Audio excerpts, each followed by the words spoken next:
진행하도록 하겠습니다.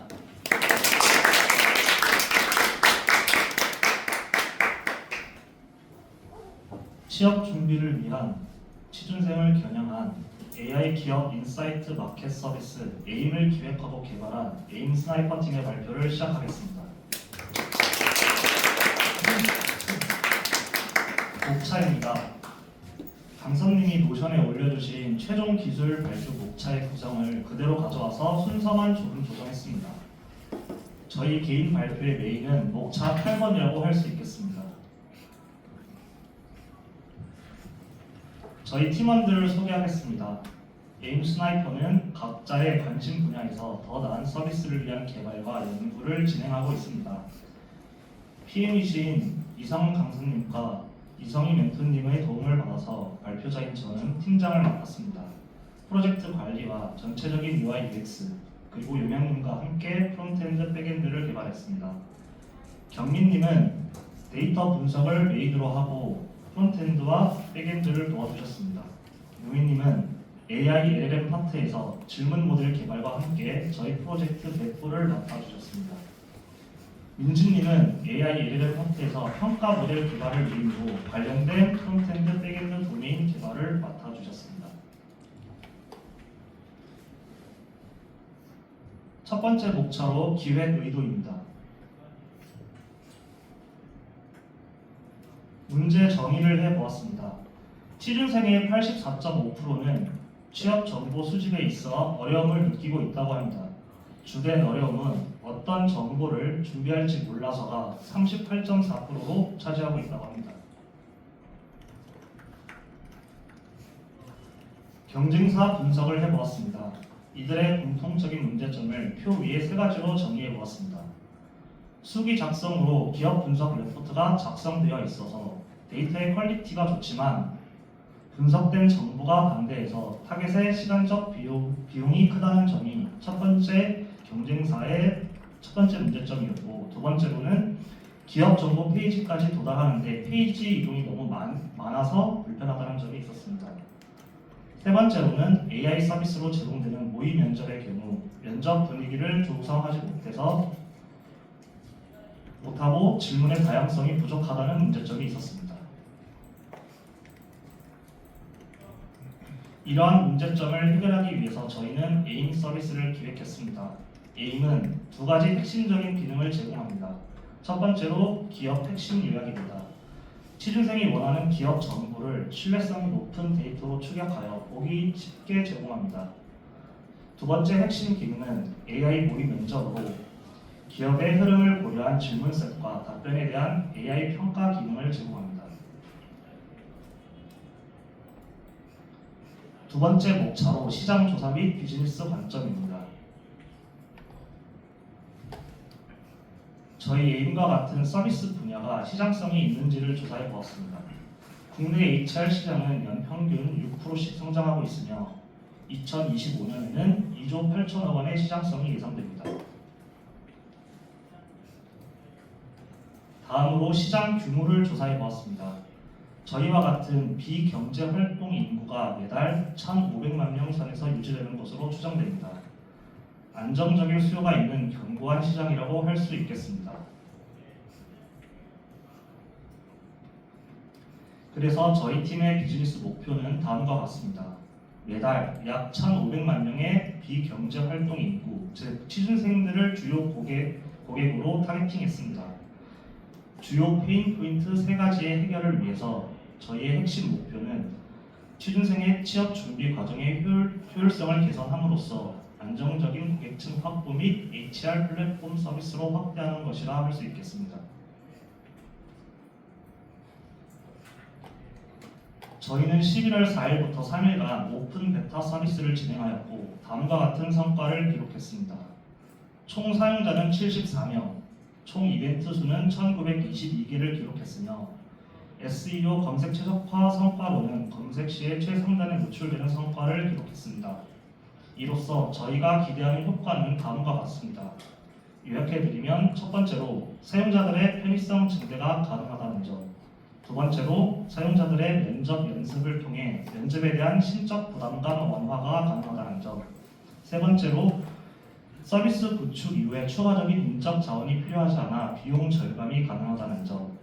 네 번째로 유료 API 비용을 최소화하고 자체 모델 개발을 통해서 비용 절감이 가능한 효과를 기대할 수 있겠습니다. 저희는 기획 내용에 대해서 구글 폼을 통해 설문조사를 진행했습니다. 총 110명 중에 64명이 설문에 참여해 주셔서 참여율은 64%를 기록했고 서비스 유료화에 대한 반응 조사도 다소 긍정적인 결과가 나왔습니다. 세 번째 목차로 성공적인 프로젝트 진행을 위해 우리가 사용한 프로세스입니다. 저희는 보시는 화면과 같이 WBS를 작성하여 프로젝트 일정 관리를 진행하였습니다. 협업 소통 창구로는 저희는 디스코드를 잘 활용해 보려고 노력했습니다. 저희 팀원들만 있는 서버를 따로 파서 각 채널들을 업무 목적에 맞게 세부적으로 구성해서 프로젝트 관리를 하였습니다. 왼쪽 탭에 채널 목록들을 보시면 기본 소통과 일정, 아이디어, 이슈, 배포 관련 정보, 에러, 파일 공유 등을 관리하기 위한 채널 구성이 많은 편이라는 것을 확인하실 수 있겠습니다.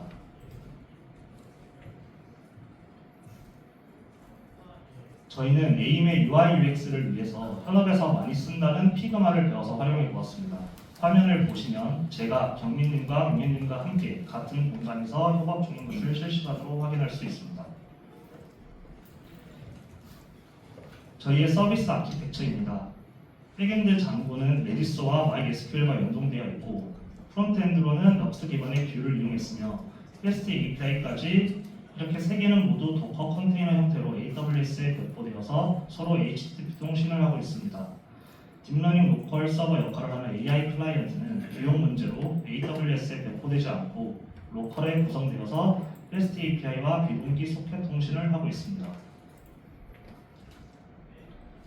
저희 백엔드 데이터베이스 ERD입니다.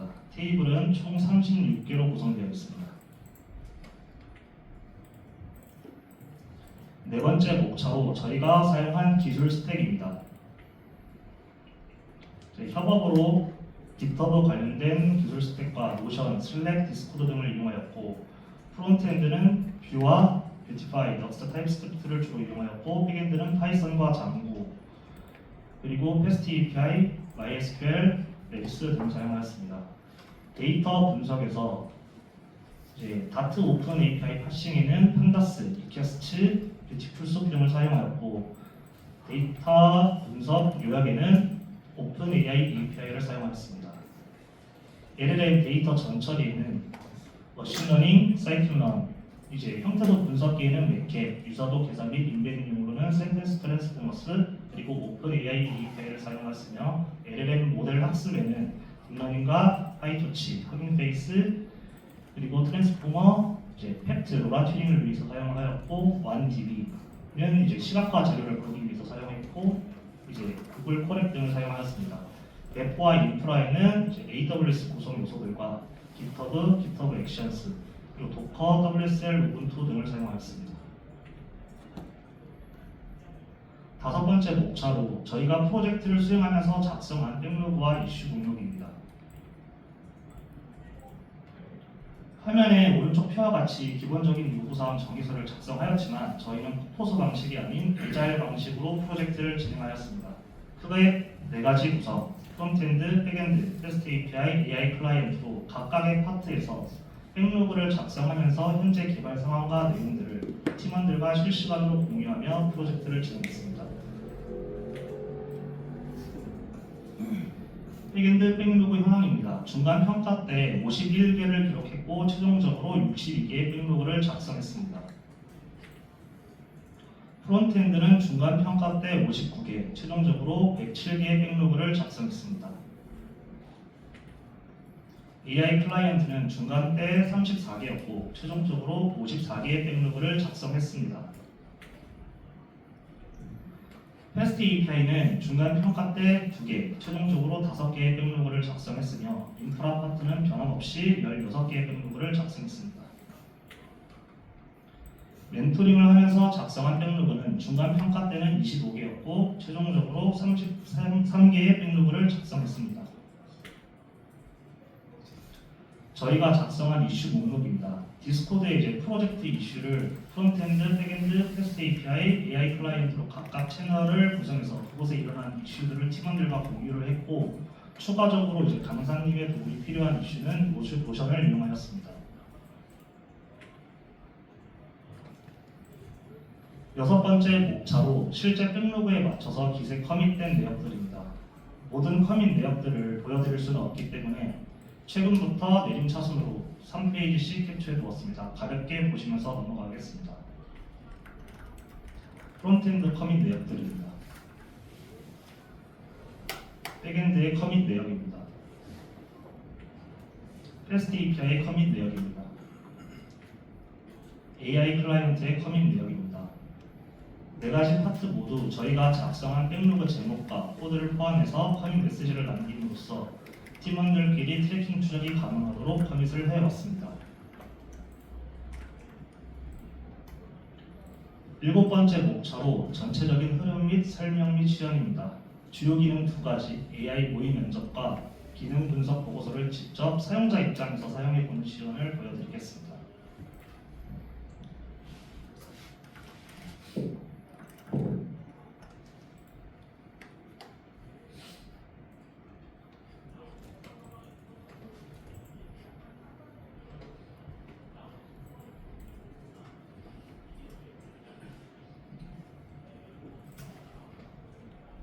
세션이 남아서 바로 자동 로그인이 된 상황이고요.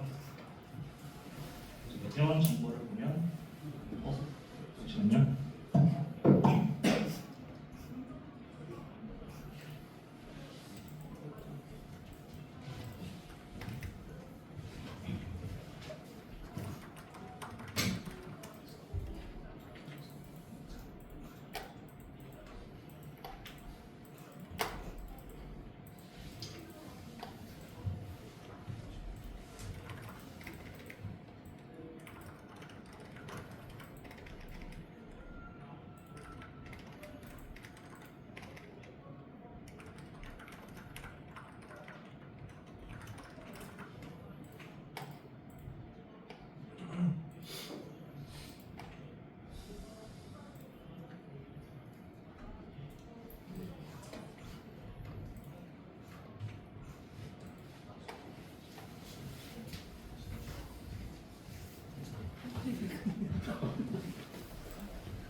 링크가 안 떠서 다시 시연하도록 하겠습니다.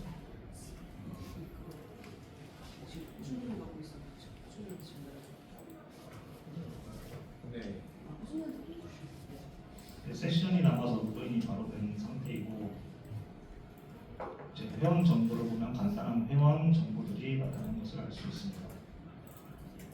주요 기능 두 가지를 위주로 시연하겠습니다. AI 모의 면접 서비스인데, 이제 5개의 인성 면접 질문과 마지막 1개의 기술 면접 질문이 나오는데, 일단 개발 분야를 선택해야 하는데 어떤 걸로 선택을 하는 게 좋을까요? 네, AI 선택하고, 이제 모르면 잘 모르겠다고 제가 답변을 하고 하겠습니다.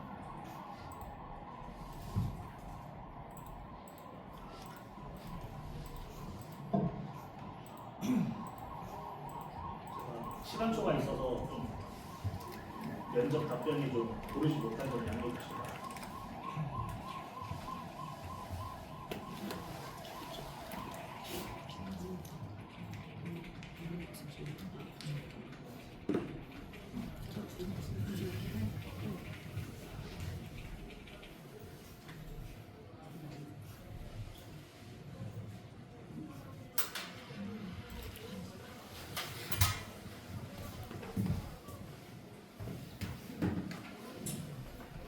남은 시간이 이제 질문마다 1분 30초씩 주어진 것을 보여드립니다.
줄거품을 하려고 했는데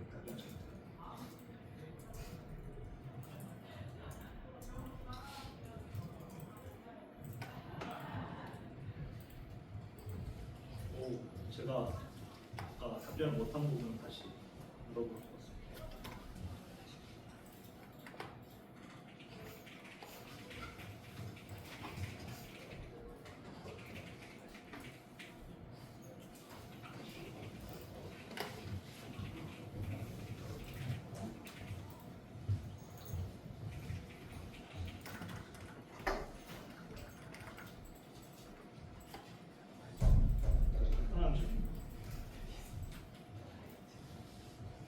잘 모르겠습니다라고 대답을 해보겠습니다.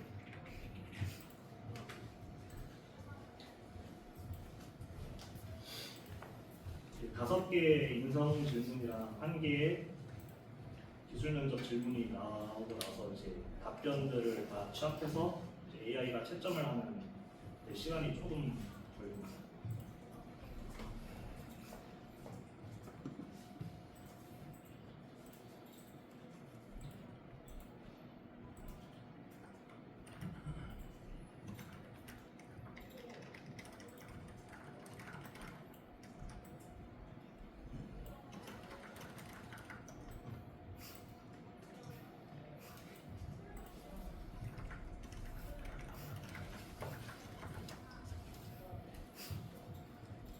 이제 점수랑 성적이 나오는 것을 볼 수 있고 마지막에 제가 잘 모르겠다고 하면 점수가 빵점으로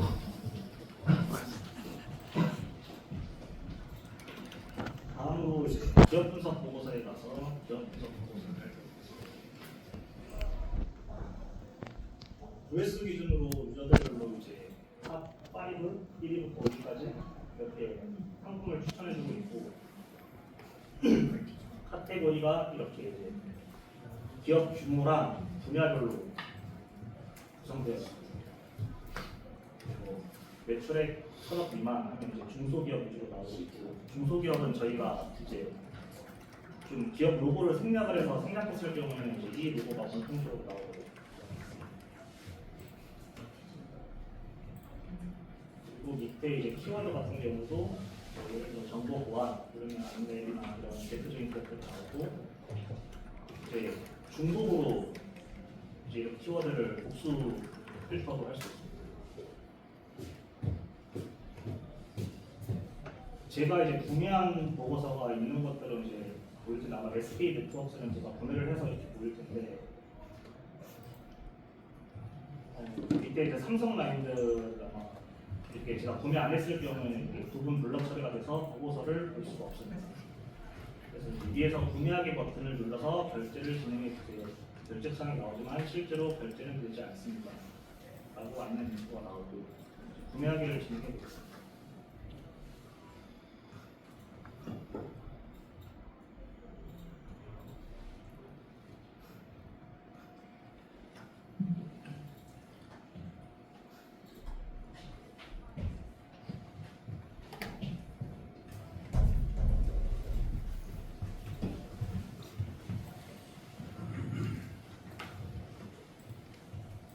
이제 휴대폰 화면에 나와서 잘 안 보이는데 저희가 이제 레포트 가격을 다 5원으로 통일을 해서 휴대폰에서 이제 치킨 가격분은 5원이라고 나오고요.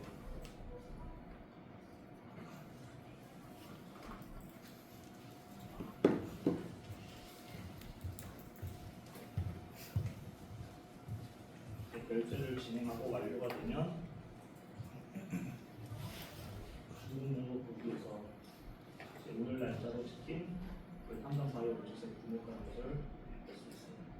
이번에는 카트에 담아서 여러 개를 한꺼번에 구매하도록 하겠습니다. 이거 두 개를 담고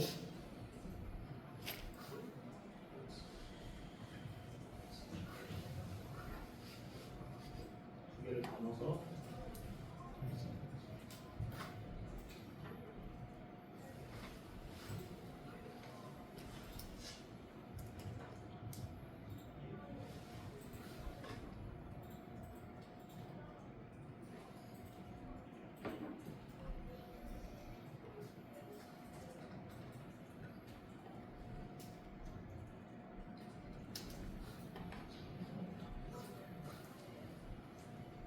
이제 가격이 선택한 그 품목의 가격 총 한 만큼 이제 바뀌는 것을 볼 수 있고요. 이거는 저희가 이제 영상 때 같이 보여드리도록 하겠습니다.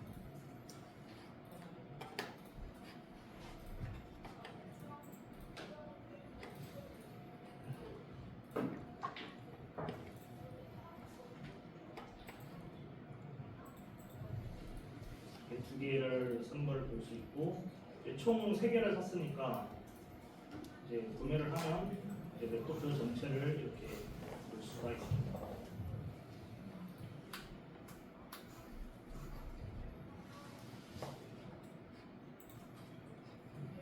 볼 수가 있고 이건 안 보이겠죠? 네. 기본적인 시험을 일단 여기까지 하겠습니다.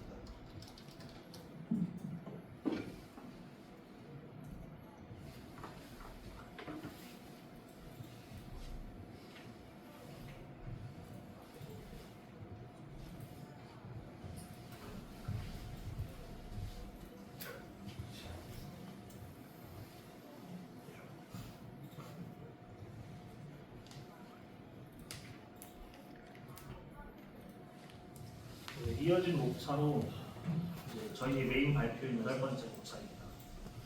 개인 발표는 팀장 저를 시작으로 프론트엔드, 백엔드 파트를 용현님이, 다음 순서로 경민님이 데이터 분석 파트를, 이후에 이제 AI 파트를 용인님과 민진님이 발표하는 순서로 진행하겠습니다. 저의 개인 발표는 취준생에게 A이 제공하지 못하는 인사이트라는 제목으로 발표를 하겠습니다. 이제 에임이 제공하는 핵심 두 가지 기능이 있는데 이제 에임이 제공하지 못하는 인사이트, 제가 가진 인사이트를 공유하는 발표를 할 거고 이제 세부 도메인에 대한 기술 발표는 팀원분들께서 이제 각자 열심히 해주셨기 때문에 저의 뒤에 이어서 자세히 발표해 주실 예정이고 저는 어쩌면 이제 취준생 분들에게 기술보다는 더 중요할 수 있는 인사이트를 이제 그리고 최종 프로젝트 이전에 사용해 보지 않은 기술 내용이지만 면접에서는 중요할 법한 기술 내용들을 조금 곁들여서 발표를 해보겠습니다. 이제 마지막 목차에 후배 기수들을 위한 조언은 있는데 저희 기수들을 위한 조언이 없어서 이제 제가 뭐 감히 조언을 할 자격은 없지만 그래도 여기 1기에서 마티형이었고 여러분들이 입사하시면 제가 그래도 사수 연차 정도는 되기 때문에 같은 취준생 입장에서 제가 가진 인사이트를 공개해 보도록 하겠습니다. 할 말은 많은데 이제 다 담지 못해서 두서가 없을 수 있습니다. 양해해 주시고요. 딱 이 화면을 봤을 때 기업 분류를 어떻게 한 겁니까?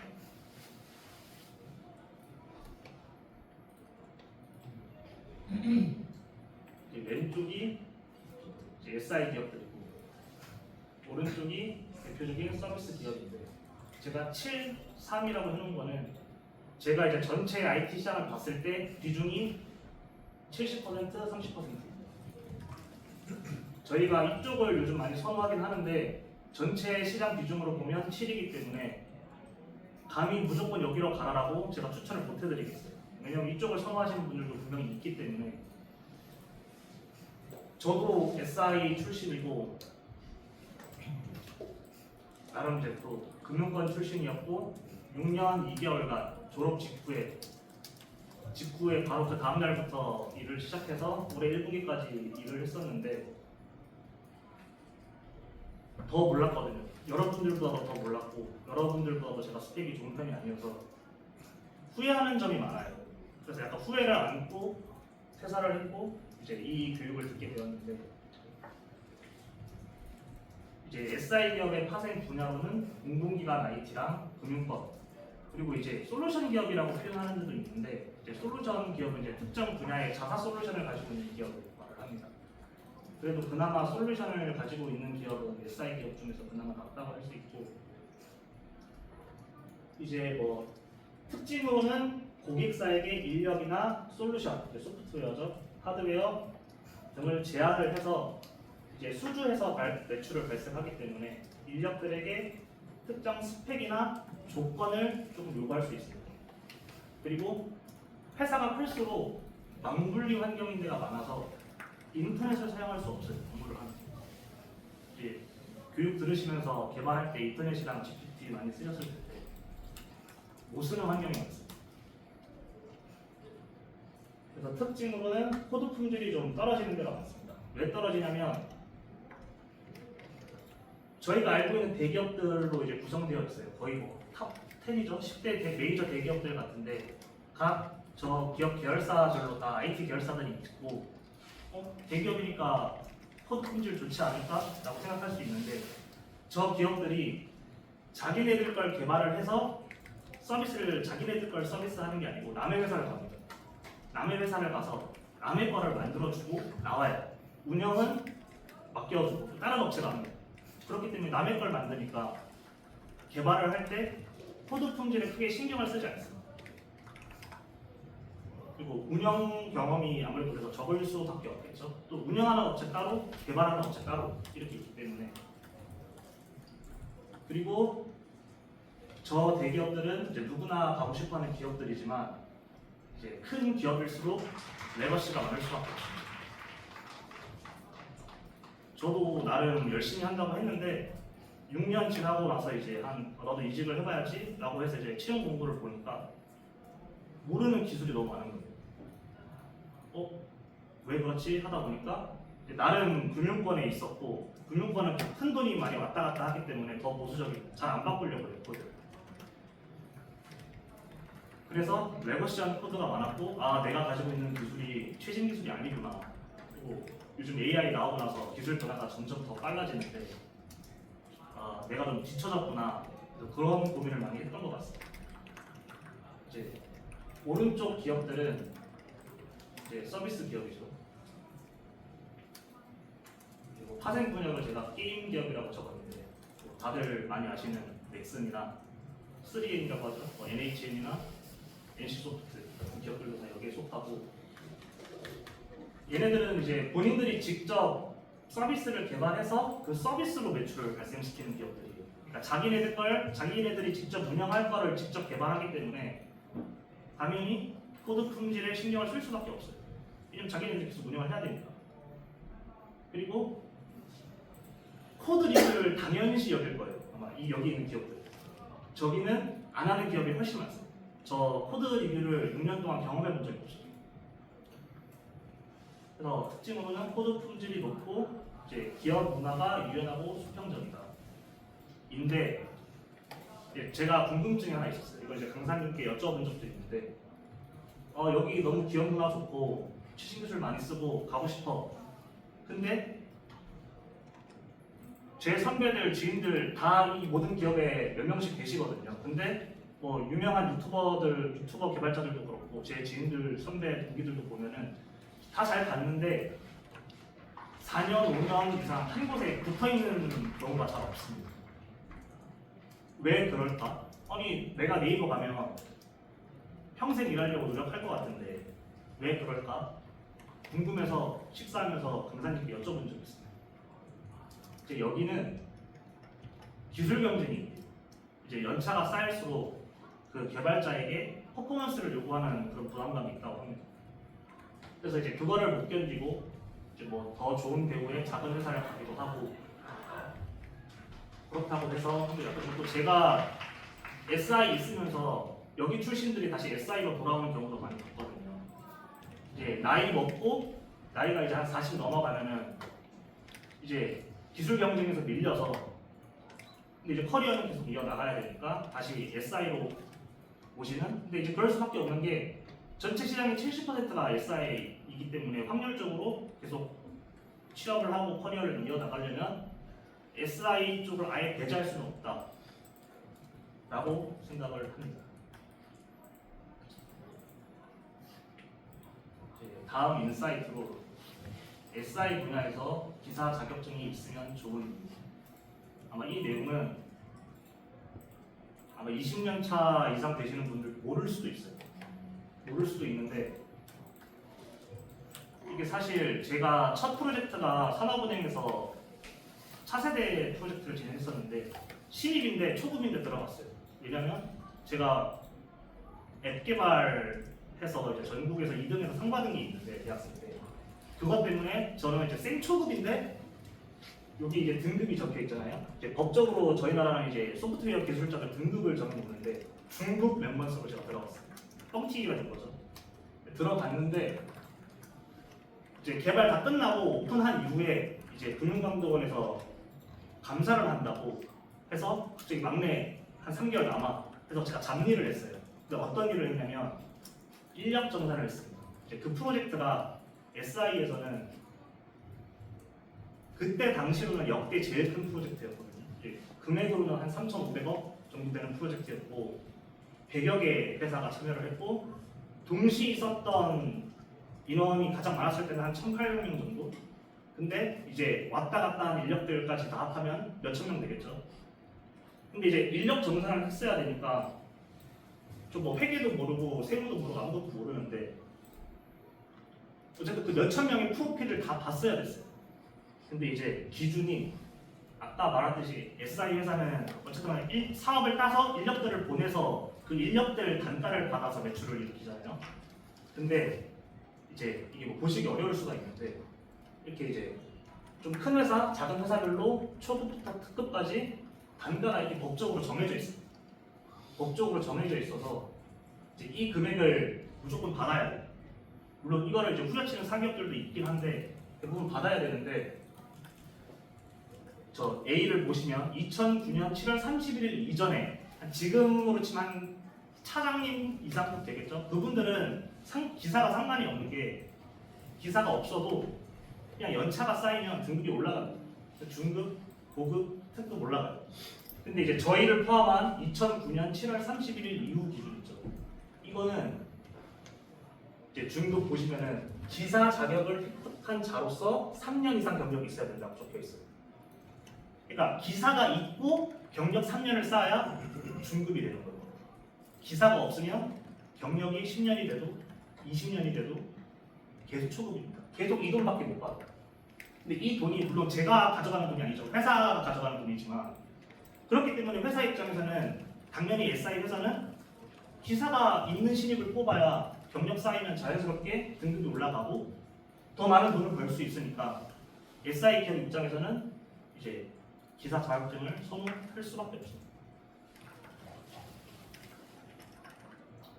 자, 이거는 이제 그 포사라고 방금도 포사 기준이었고 이것도 이제 포사 기준인데 그냥 포사라고 한국 소프트웨어 산업협회라는 공공기관이 있어요. 이제 그들이 이제 좀 법적인 것도 정하고 이제 경력 관리를 할 수 있는 시스템도 제공을 하는데 그냥 거기서 요즘 이제 AI가 나온 이후로 직무 분류를 어떻게 하냐.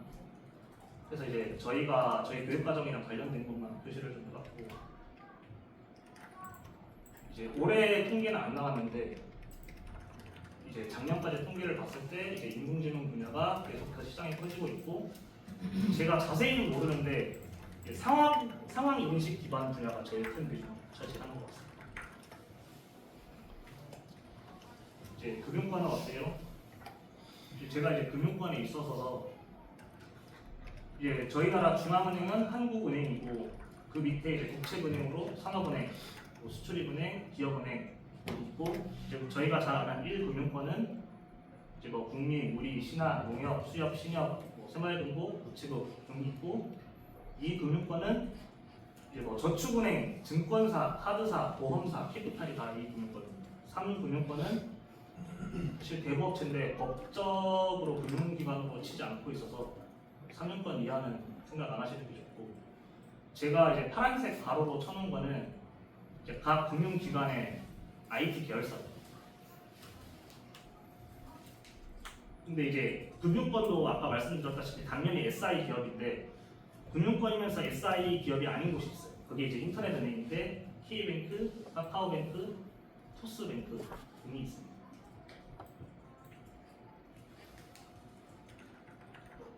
이거는 이제 생각보다 저는 이제 이 기수가 다 AI 분야만 생각하실 거라고 생각을 했는데 용현님도 그렇고 뭐 근님도 그렇고 생각보다 풀스택 분야나 프론트엔드, 백엔드 쪽 분야에 관심이 많으신 분들이 많더라고요. 근데 이제 제가 알기로는 진짜 우리나라는 자바 공학이라고 불릴 정도로 자바를 많이 씁니다. 거의 뭐 한 80% 이상 되는 것 같아요. 전체. 근데 저희는 백엔드로 파이썬이랑 장구를 썼잖아요. 근데 사실 저는 걱정이 되는 거예요. 저도 이거를 한 6개월 동안 또 그만큼 자바를 까먹을 거고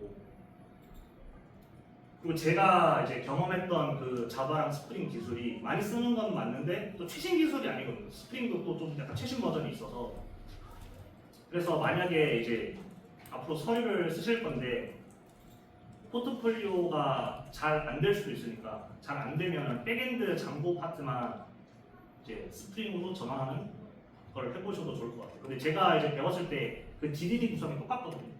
이제 맨 왼쪽이 저희가 이제 수업 들을 때 맨 처음 이제 CRUD 기능이 모두 있는 보드 도메인을 가지고 했는데 이제 똑같이 이제 컨트롤러, 엔티티 기준으로 컨트롤러, 서비스 리포지토리 구성인데 가운데 게 이제 제가 전 직장에서 사용하던 구성입니다. 조금 이제 그 디렉토리 네임은 다를 수 있는데 똑같이 컨트롤러 있고 서비스 있고 이제 DAO라고 적혀 있는데 이게 거의 리포지토리 역할을 하고 있고 이제 래퍼라고 저는 이제 JPA가 아니고 마이바티스 형식으로 DB에 접근하는 방식을 주로 했었어서 이제 이렇게 좀 쿼리가 작성되어 있는 이런 방식을 사용했고 이제 이게 요즘 많이들 쓰는 이제 스트링이 JPA 방식인데 그냥 똑같습니다.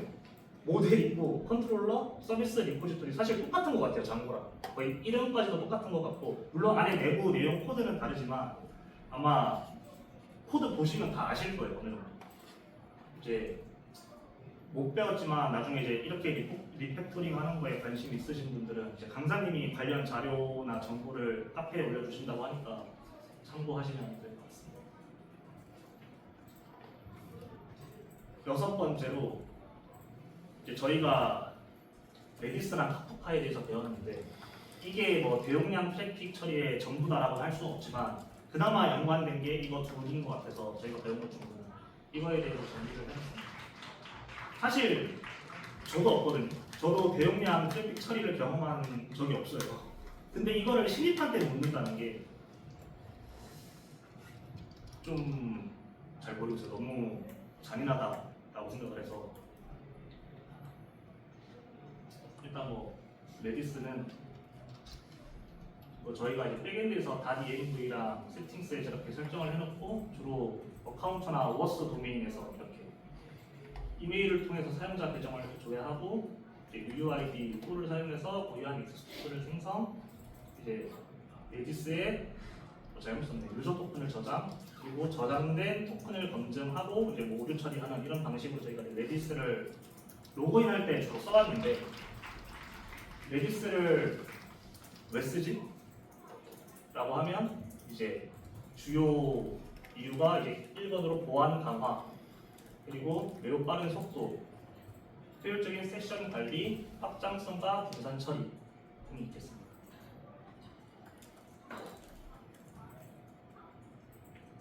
저희가 프로젝트에서는 많이 안 써봤는데 사실 수업 시간에 이제 딥러닝 할 때 잠깐 봤잖아요. 카프카? 이거는 그냥 저도 카프카를 현업에서 안 써봤어요. 안 써봤는데 거의 맛보기 하다시피 이제 수업 시간에 경험하고 지나갔는데 이제 비동기 통신과 유사하게 시스템 간의 독립성과 확장성을 유지하면서 실시간 데이터 스트리밍과 높은 처리 성능을 제공하는 데 중요한 역할을 한다.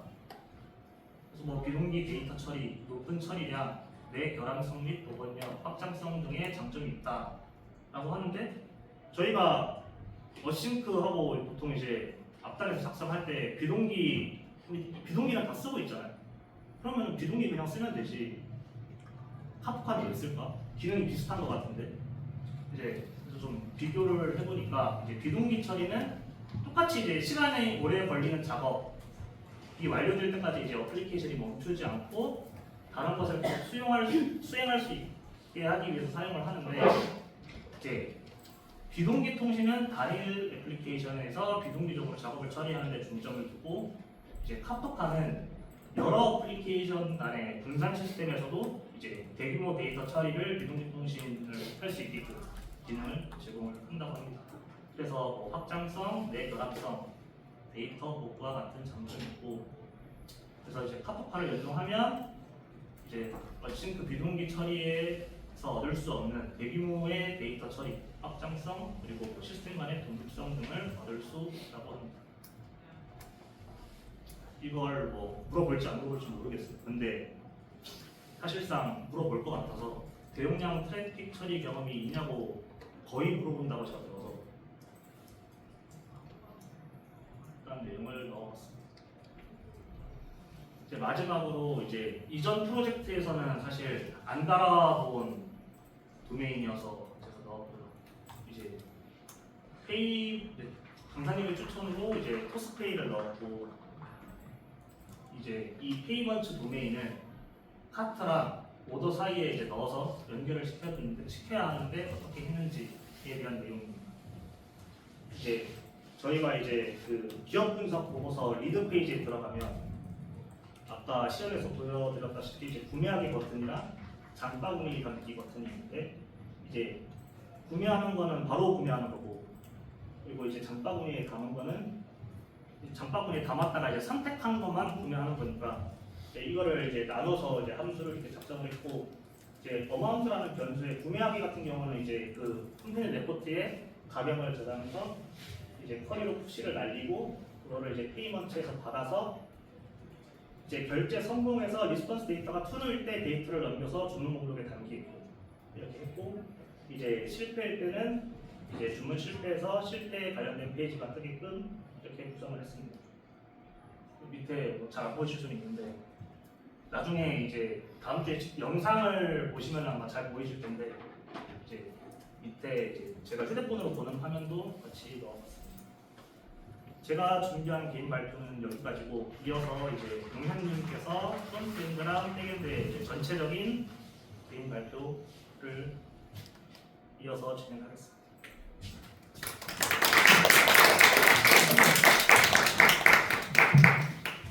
네, 안녕하세요. 프론트엔드랑 백엔드 관련해서 발표하게 된 발표자 김현웅입니다. 우선은 저는 기본적으로 작업을 프론트랑 백 관련해서 전부 구축하고 거기에서 오류 핸들링, 이슈 핸들링이나 뭐 그 이후에 제가 따로 작업한 키워드 추출, 그다음에 키워드 분석 관련해서 작업을 하였습니다. 우선은 제가 크게 프론트나 백에서 작업한 도메인들을 좀 나열을 해봤는데요.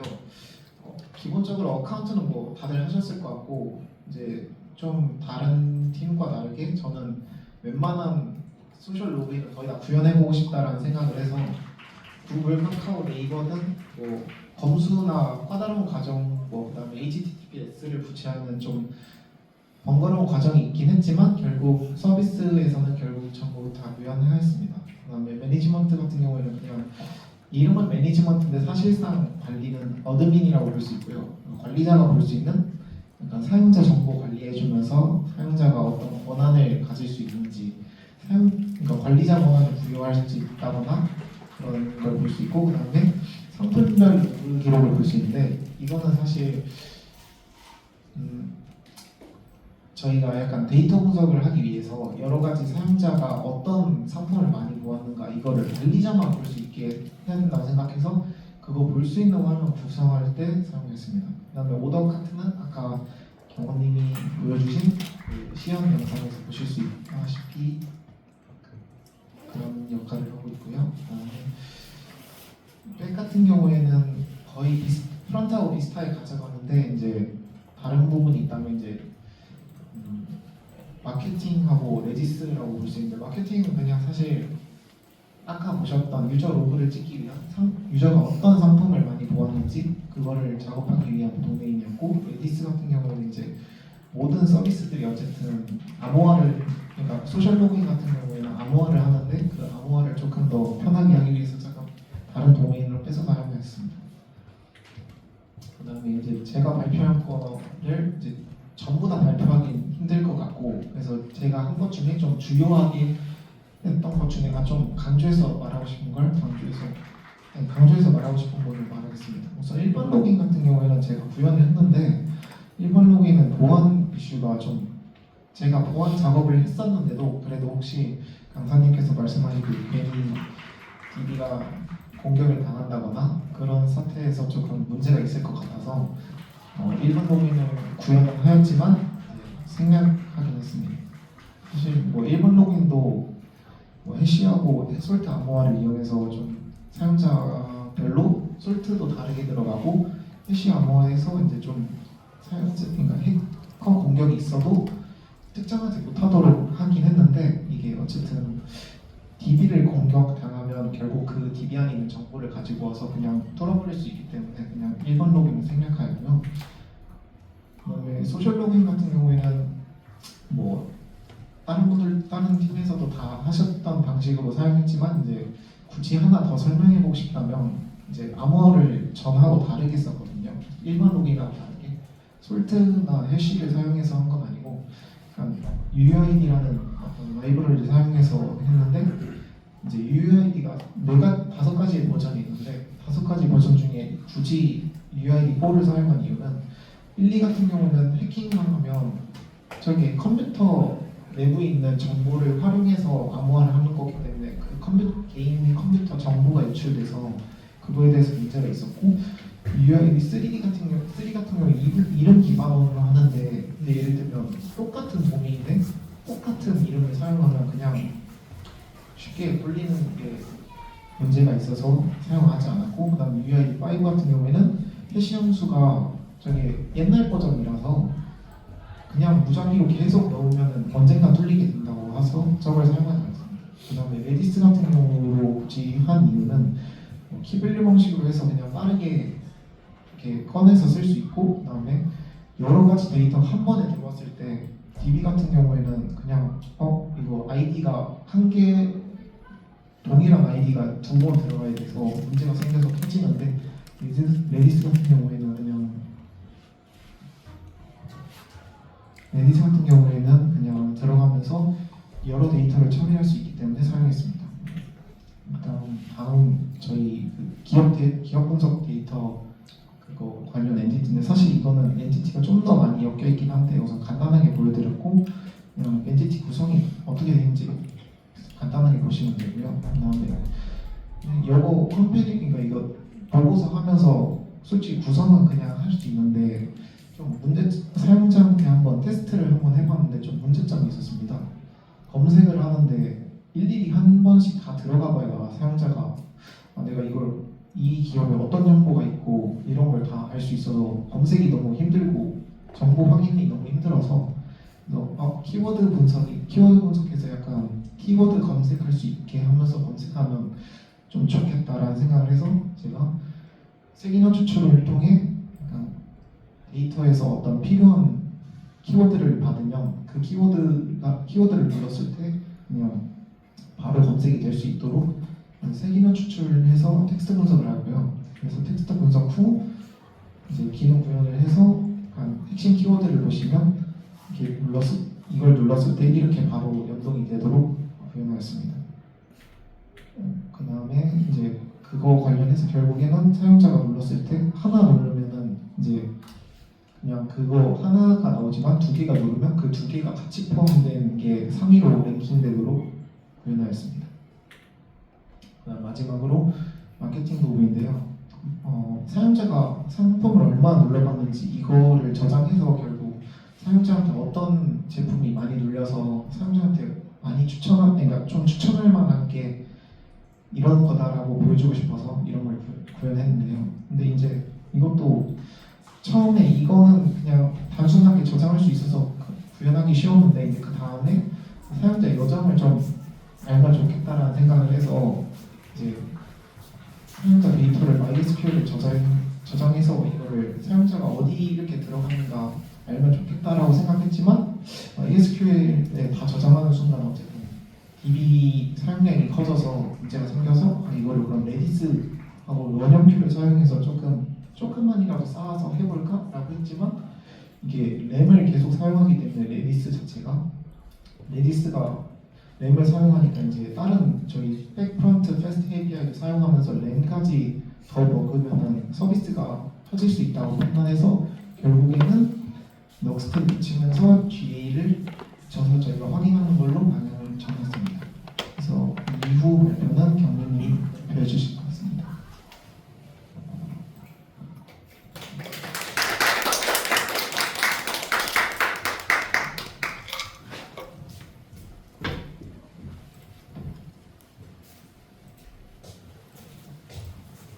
네, 안녕하십니까. 팀A 스나이퍼에서 데이터 파트를 담당한 이경민이라고 합니다. 이번 제 개인 발표에서는 다음 목차와 같이 진행을 할 예정입니다. 제가 이번 프로젝트를 진행을 하면서 사전에 이제 제 마음 다짐을 하면서 목표를 설정을 했었는데요. 그 부분에 대해서 먼저 말씀드리고 그 목표를 설정하기 위해서 제가 기능을 구현했던 부분이었던 기업 요약 보고서 생성 RPA에서 어떻게 이 목표를 달성하고자 했는지, 그리고 사용자 행동 분석 시스템을 개발하면서 또 목표를 어떻게 달성을 했는지 그 부분을 중점으로 발표를 진행하도록 하겠습니다. 저의 개발 목표는 두 가지였습니다. 사용자 중심 개발을 진행을 하고 싶었고, 그리고 공용성을 강화한 프로젝트를 만들고 싶었습니다. 구체적으로 좀 말씀드리자면 사용자 중심 개발은 사용자의 니즈와 페인 포인트를 우선 분석하여 이를 해소하기 위한 기능을 설계하고 또 필요에 의한 적절한 기술을 활용해서 구현하는 것을 목표로 설정을 하였고요. 공용성 강화를 위해서는 코드의 재사용성과 유연성을 고려한 설계를 통해서 다양한 입력에서도 적용 가능하게 기능을 구축하여 개발, 그리고 또 사용의 효율성을 극대화하고자 하였습니다. 그래서 사실상 저는 마인드셋을 진짜 제가 이 서비스를 실제로 개발을 하고 뭔가 투자를 받겠다라는 마인드셋을 가지고 진행을 했습니다. 그래서 사용자와 분명성을 고려하는 것이 굉장히 중요한 고려사항이었는데요. 사실상 어려운 고려사항이기도 했습니다. 사용자 같은 경우에는 사실 사용자들은 자신들의 마음을 직접적으로 노출하지 않기 때문에 저희가 감정적으로 그 니즈를 끌어내야 했었고요. 범용성 같은 경우에는 이 이면에 무수한 예외 처리들이 존재를 하여서 사실상 어려운 고려사항이었습니다. 그래서 저는 이번 프로젝트에서 어떻게 사용자와 범용성을 달성하고자 했는지 그거를 보시는 게 제 발표의 관전 포인트이고요. 이 부분에 대해서 이제 다음 기능 부분에서부터 좀 더 상세히 말씀드리고자 하겠습니다. 제가 첫 번째로 구현했던 부분은 기업 요약 보고서 생성 RPA입니다. 시안 영상에서도 보셨다시피 저희가 이제 메인 상품인 기업 사업 보고서입니다. 이 사업 보고서를 이제 자동으로 추출하고 적전 처리하고 적재하는 과정을 자동화를 진행하는 부분을 담당을 했습니다. 이 보고서가 앞서 보고서를 살펴보셨을 때 너무 후루룩 지나갔는데요. 여기 보고서에 보면 되게 많은 지표들이 숨어 있습니다. 그래프 같은 경우에는 이제 재무 정보이고요. 그 상단에 보시면 기업의 개왕 부분이 들어가 있습니다. 그리고 하단에는 이제 기업의 사업 대용 부분을 요약 정리한 부분이 있고 중간에 혹시 표 같은 걸 보셨을지도 모르겠는데 표가 안 있습니다. 표 같은 경우에는 해당 기업이 영위하고 있는 사업에 대해 매출 실적을 보여주는 실적표, 이렇게 여러 가지 지표들을 통합한 문서입니다. 그래서 이 여러 지표들을 통합하는 과정에서 이제 어떤 어려움이 있었는지 다음 부분에서 좀 더 자세히 말씀드리겠습니다. 먼저 저는 사용자 중심을 개발하고 싶었었는데요. 그렇다면 이제 사용자 니즈를 파악을 해야 했습니다. 그래서 사용자 니즈를 파악하기 위해서 우선 1차 서비스 수요 설문조사를 진행했습니다. 지금 보시는 지표 같은 경우는 설문조사에서 나온 결과 지표이고요. 왼쪽 지표 같은 경우에는 이제 원하는 기업 정보 유형이 어떠한 원하는지를 물어보는 설문 항목이었습니다. 결과를 보시면 이제 1순위 같은 경우에는 주요 사업 내용을, 그리고 2순위 같은 경우에는 재무 정보, 그다음에 3순위와 4순위가 조금 유니크한 지표였는데요. 3순위는 기업 트렌드였고 4순위는 매출 실적이었는데 둘의 차이가 2.9%로 미미한 차이를 보이고 있습니다. 근데 저는 이제 3순위가 아닌 4순위에 좀 포커스를 뒀는데요. 4순위인 매출 실적은 1순위인 주 사업 내용과 2순위인 재무 정보와 결이 비슷한 점을 발견을 했습니다. 그래서 사용자가 관심 있는 정보는 기업 트렌드라기보다는 주 사업 내용, 재무 정보, 매출 실적으로 사용자가 관심이 있어 한다라고 판단을 했습니다. 그리고 오른쪽 지표 같은 경우에는 이제 기업 분석 데이터의 활용 목적성에 대한 질문이었는데요. 일단 대다수의 사람들이 취업 준비를 하기 위해서 기업 정보를 활용할 것이다 라고 응답을 해주셨는데 이 순위를 보게 되면 26.8%로 꽤 높은 비중을 차지하고 있습니다. 이 2순위에 대한 지표는 기업 탐색인데요. 기업 탐색이라는 점과 사용자가 관심 있는 기업 정보들을 종합해서 고려해봤을 때 제가 내린 인사이트는 사용자들은 취업을 준비하는 일환으로서 좋은 기업을 찾고자 하는 열망도 있다는 것을 발견할 수 있었습니다. 그래서 좋은 기업 찾기가 사용자들의 숨은 언매트 니즈라는 것을 확인할 수 있었고요. 그 니즈를 반영하기 위해서 저희가 기존에 설계했던 구성을 살짝 재설계하는 과정을 진행하게 되었습니다. 그래서 기존에는 아까 보고서 구성을 보셨다시피 기존에는 원래 그 구성이 아니었어요. 기존에는 이제 그냥 재무 분석, 말 그대로 진짜 분석을 진행을 하고자 했었는데 사람들이 이거를 봤었을 때 좀 더 접근하기는 어려울 것 같다. 뭔가 사람들은 좀 가시성 있고 한눈에 시각화할 수 있는 정보들을 원하는 것 같다라는 인사이트도 더불어 얻었어가지고 이 부분은 재무제표의 핵심 지표를 3가지를 추출해가지고 보여주는 걸로 대체를 하는 걸로 재설계를 진행을 하였고요. 그리고 트렌드 부분도 원래는 뭔가 내가 이 사업에 대해서 잘 안다라는 걸 어필하려면 뭔가 트렌드라는 걸 어필하면 좋지 않았을까라는 아이디어에서 출발했던 건데 사실 사람들은 이런 것보다 이 기업에 대한 정보, 기업을 판단하는 기준에 대한 정보를 원하는 것을 확인할 수 있어서 이 부분은 없애고 사업별 매출 실적을 충당하는 것으로 사용자 언매트 니즈에 맞게 구성을 재설계를 진행을 했습니다. 이렇게 기획을 야무지게 구성을 하고 개발 단계에서는 다음과 같은 워크플로우로 진행하게 되었습니다. 이 워크플로우를 구축하기 위해서 제가 제일 우선적으로 고려했던 상황은 자동화 시스템을 구축을 하는 거였습니다. 저희 주제에 보면 쇼핑몰이라는 워딩이 있습니다. 그래서 쇼핑몰이란 특성상 다양한 상품들이 존재를 해야 되고 그런 상품들이 화면에 노출되어야 되는 점이 있습니다. 그래서 저희 같은 경우에는 문서를 상품으로 내세우다 보니까 이 문서에 대한 생성이 되게 많이 필요했었고 그 부분을 자동화로 좀 확보하고자 해가지고 기업 요약 보고서 생성을 RPA로 구축하는 것으로 목표를 했고 그렇게 구축을 진행을 했습니다. 그래서 화면에 보시다시피 일단 기업 리스트, 기업 명인 혹은 산업명을 일단 리스트업을 해서 기재를 하게 되면 기업 정보를 자동으로 추출하고 이렇게 전 처리를 자동으로 진행하면서 적재하는 것까지 한 번에 일괄 자동 처리되게끔 지금 구축해 놓은 상태입니다. 그래서 지금 DB라는 그게 최종 목적지이고요. DB 같은 경우에는 저희가 프로젝트를 구축하면서 AWS 상에서 올라가 있는데 맨 처음에 아이디어는 DB가 AWS 상에 있으니까 지금 구축하는 이 RPA도 AWS 상에서 구축하면 되지 않을까? 라는 생각으로 이제 사실 백엔드 단에서 이 작업을 구축을 하였는데 지금 제가 사용하고 있는 데이터 정보들을 다 오픈 API를 통해서 데이터를 수집을 해요. 근데 한 기업당 오픈 API 요청 횟수가 거의 최소 8번이 진행이 돼가지고 그러면 만약에 300개의 기업을 진행을 했을 때 AWS 상에서 이 인터넷 아이가 너무 많이 발생할 것 같다라는 판단이 들어서 이 부분은 이제 로컬 서버로 구축을 해서 데이터를 생성을 하고 그다음에 패스트 API랑 백엔드랑 서버를 다 연결을 시켜서 이제 로컬에서 패스트 API를 넘어가서 백엔드까지 그래서 DB에 최종적으로 자동 저장이 되게끔 적재 코드를 구축을 했습니다. 네. 그 부분에 대해서는 그렇게 처리가 끝났고요. 사실상 제가 가장 힘들었던 부분은 전처리 부분이었습니다.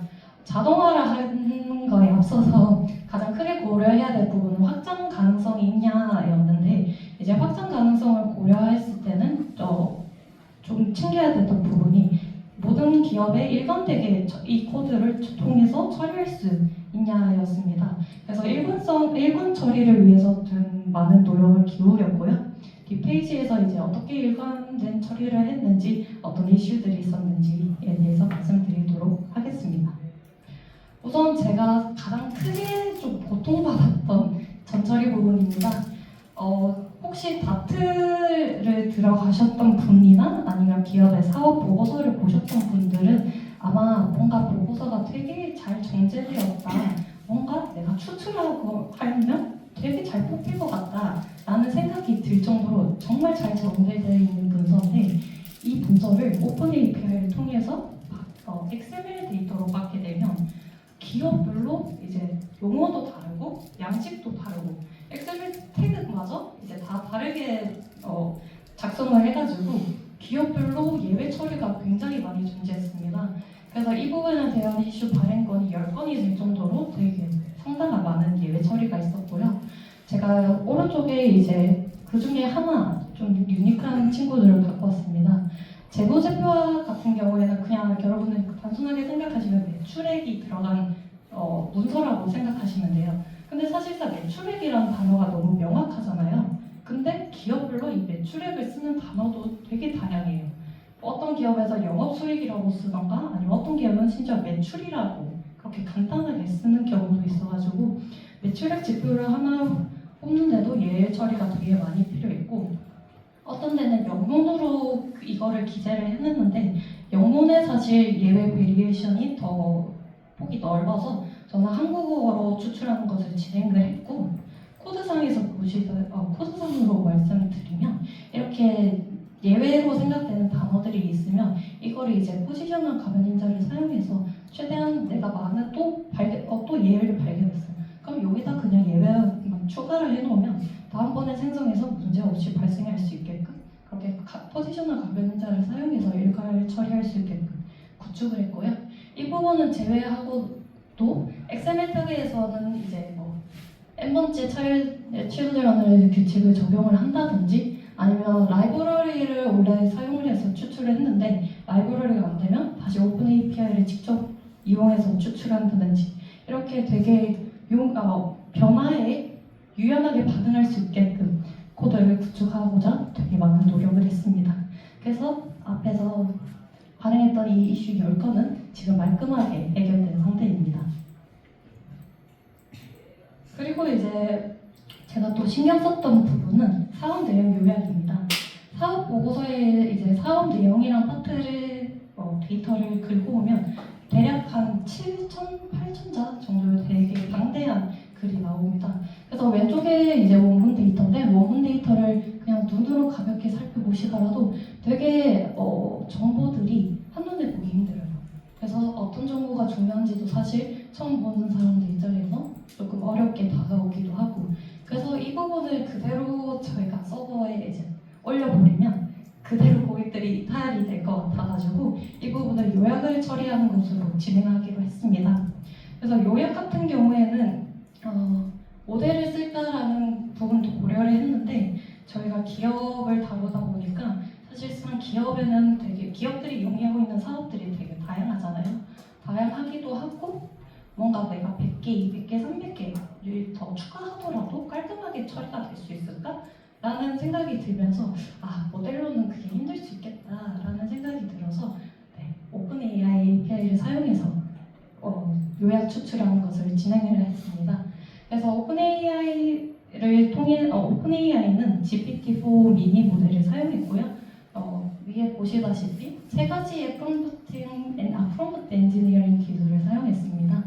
그래서 단계적으로 저희가 이렇게 구조화를 시킬 필요가 있어서 COT 기법을 적용을 했고요. 그 다음에 분석가라는 관점을 설정을 해가지고 뭔가 보다 추출된 정보의 전문성을 좀 유도를 하고자 롤 프롬프팅도 넣었고, 그 다음에 이제 저희가 완성된 요약문이 다음과 같은 형태인데요. 저희가 1차 선물 조사를 진행했을 때 사람들은 요약이 된 형태는 개조식으로 이제 리스트업 형태로 이렇게 보여지는 것을 원하셔가지고 그런 게 그냥 요약 데이터를 추출하는 데서 가공이 이미 된 상태면 저희도 편할 것 같아서 답변 개조식과 HTML 태그 구조로 나올 수 있게끔 포맷 인스트럭션을 진행했습니다. 그래서 프롬프트가 살짝 길어요. 그래서 롤 프롬프팅을 앞단에 넣고 COT 집어넣고 포맷 인스트럭션을 집어넣어서 앞서 보셨다시피 이런 데이터 결과를 나오게 유도했습니다. 네, 이 부분에 대해서 정량적인 지표로 좀 파악하고자 이제 평가 지표를 물어봐가지고 저희가 원본 데이터와 이제 요약된 데이터를 동시에 주면서 이거 요약 잘 된 것 같아? 라는 평가를 돌렸습니다. 그래서 평가 지표들이 대부분 좋은 성적을 얻었습니다. 형식 및 구조 준수에서 우수를 받긴 했지만 전반적인 성과는 좋아서 이 모델을 계속 이 프롬프트를 계속 진행하는 것으로 끝까지 서비스화를 시켰습니다. 네, 방금까지가 저희가 구현했던 첫 번째 기능이었고요. 두 번째 기능이자 마지막 기능인 사용자 행동 분석 시스템에 대해서 말씀드리겠습니다. 이 부분에 대해서는 제가 사용자에 대해서 되게 목말라 있었어요. 앞서 용현님께서 말씀해 주셨다시피 분석팀에서는 이제 로그 데이터로 우리가 사용자를 분석하고자 하는 열망과 갈망이 강했는데요. 그 부분에 대해서 이제 자원의 한계점도 있었고, 그 다음에 시간상의 한계점도 있어가지고 약간 후순위 디벨롭으로 미뤄졌었는데 프로젝트 후반부에 가서 제가 GA라는 툴을 하나 발견하게 됐습니다. GA는 구글 애널리틱스의 줄임말로 웹사이트에서 방문 사용자의 행동을 실시간으로 추적을 해주고 분석을 해주는 서비스입니다. 그래서 GA 태그만 하나 심어두면 사실상 저희가 태그를 수집할 필요도 없고 이게 클라우드 서비스다 보니까 이제 저희가 직접적으로 DB를 설계해서 구축 비용이라든지 아니면 저장 비용 없이 이제 실시간으로 사용자들의 데이터를 수집할 수 있는 아주 좋은 분석 도구입니다. 그래서 이 부분을 이제 도입하기로 결정을 했고요. GA를 통합하는 과정에서 세 가지 설정을 메인으로 썼습니다. 그래서 저희가 넉스트와 뷰3 환경이기 때문에 이 넉스트와 뷰3 환경에서 잘 통합될 수 있도록 뷰 gTag next라는 라이브러리를 사용했고요. 그 다음에 이제 넉스트 플러그인으로 적용함으로써 모든 페이지에서 일반 태그 트래킹이 가능하도록 설정했습니다. 원래 단순히 GA 태그를 심었을 때 매 페이지마다 이제 상단에다가 심어야 되는 조금 번거로운 작업이 있었는데요. 위와 같이 넉스트 플러그인을 사용하게 되면 넉스트 플러그인 폴더에서 이제 파일 하나만 생성해서 그거를 넉스트 컴퓨터에만 집어넣어주면 저희가 사실 페이지에 따로 다른 설정을 할 필요 없이 모든 페이지를 얘네가 알아서 일관되게 트래킹을 해주는 아주 효율적인 도구입니다. 그리고 실제 트래픽을 기록하기 위해서 저희 같은 개발 환경자들의 트래킹은 사실상 수집되면 안 되잖아요. 그 부분을 처리하기 위해서 이제 운영 환경에서만 작동할 수 있도록 코드를 구성을 하면서 GA 통합하는 과정을 진행했습니다. 그리고 이 GA를 오픈 베타 서비스를 오픈하기 전에 GA를 심었고요. GA를 통해서 이제 오픈 베타 서비스에 대한 성과를 한번 확인하는 대시보드를 꾸몄습니다. 지금 하단에 보시다시피 퍼널 퍼널 그래프가 하나 들어가 있는데요. 해당 퍼널 그래프는 저희 오픈 베타 서비스 기간 내에서 발생한 사용자 구매 경로입니다. 그래서 첫 번째 단계는 저는 처음 열 때 방문을 줬어요. 그리고 두 번째 단계에서는 세션의 시작, 그 다음에 세 번째 단계에서는 비로그인 서비스 이동. 그러니까 로그인 안 하고 그냥 단순히 저희가 이용할 수 있는 홈이라든지 아니면 기업 리스트 화면 딱 여기까지만 들어오는 서비스의 빈도율이 얼만큼 되는지를 세 번째 단계에다 집어넣고요. 네 번째 단계에서는 이제 로그인을 해야지만 이용할 수 있는 서비스인 이제 모의 면접이나 아니면 사업 보고서 부분에 대한 유입이 얼마나 됐는지, 그 다음에 마지막 단계에서는 결국 구매가 일어났는지, 이렇게 각 단계별로 줄어드는 형식으로 좀 더 딥하게 들어오는 형식으로 지표들을 설정을 했고요. 보시다시피 터널이 굉장히 경사가 깊죠. 네, 구매가 사실 33.3%가 이루어져 있고요. 지금 제일 가파르게 보이는 게 2단계에서 3단계로 넘어가는 시점이에요. 이 시점 같은 경우에는 이제 접속을 해서 내가 서비스를 이용을 할까 말까 고민하다가 결국 이용 안 한 사용자들인데요. 이 사용자들의 이제 이탈률이 가장 크다고 판단을 했고, 왜 클까라고 생각이 들어서 이제 좀 더 다른 지표를 껴서 비교를 해봤더니 이제 여기 해당되는 해당표는 이제 단계 2 세션 시작의 기기 카테고리별 이탈률 표입니다. 기기 카테고리라는 말은 얘가 모바일에서 접근했는지 데스크탑에서 접근했는지 이 두 가지 지표를 보여주는 자료입니다. 그래서 좀 작아서 안 보이시겠지만 모바일에 해당되는 이탈률이 100%를 달해요. 이 말은 모바일 이용자들은 그냥 켰다가 나갔다는 소리가 되는 거예요. 그래서 모바일의 사용자의 이탈이 주된 원인일 수 있겠다. 왜 모바일 사용자의 이탈이 됐을까 했었을 때 발견했던 문제점이 이제 반응형으로 구현을 했던 부분도 있고 안 했던 부분이 있어가지고 요거의 미스매치가 일어나서 사용자들이 되게 불편하게 여기고 이탈을 했겠구나 라는 판단이 들었고, 시간이 좀 남았더라면 이 부분을 개선을 해서 이탈률을 좀 높이는 방법으로 기능을 디벨롭하는 것으로 진행을 해보면 되게 좋을 것 같은 인사이트였습니다. 그리고 이제 마지막으로 사용자들을 제가 분석하는 거를 방금 앞에서 시스템을 구현한 모습을 보여드렸는데, 그러면 이제 사용자들을 유입을 시켜야지 그 분석 시스템의 유의미함을 가져갈 수 있다고 생각이 돼서 SEO 전략을 펼치기로 했습니다. SEO는 Search Engine Optimization으로 검색 엔진 최적화를 통해서 불특정 다수의 유입을 유도하는 전략입니다. 그래서 저희 팀 내에서는 SEO 전략을 총 크게 세 가지 부분을 염두에 두고 진행했습니다. 우선 메타 태그의 그 정보들을 적을 때 키워드 부분에서는 구글 애즈의 키워드 플래너에서 키워드를 검색을 해보고 이 키워드의 사용자 반응에 대한 수치가 나옵니다. 몇만 명이 검색을 하는지, 되게 검색을 안 한다, 이런 식으로 수치형으로 볼 수 있는데요. 이 부분에서 너무 많은 검색량이 일어났을 경우에는 저희 서비스가 안 올라올 가능성이 크고, 또 너무 관심이 없는 키워드를 입력을 했을 때는 있으나 마나한 키워드가 돼버리기 때문에 그 중간 지점을 다 찾아가지고 키워드를 셀렉을 해서 메타에 집어넣었고요. 그 다음에 전역 및 페이지별 메타 태그를 설정을 하면서 이제 페이지별로도 유입이 될 수 있게끔 전략을 구성했습니다. 그리고 SEO 메타데이터를 초기 HTML 소스에 노출시키기 위해서 SS를 활용을 했습니다.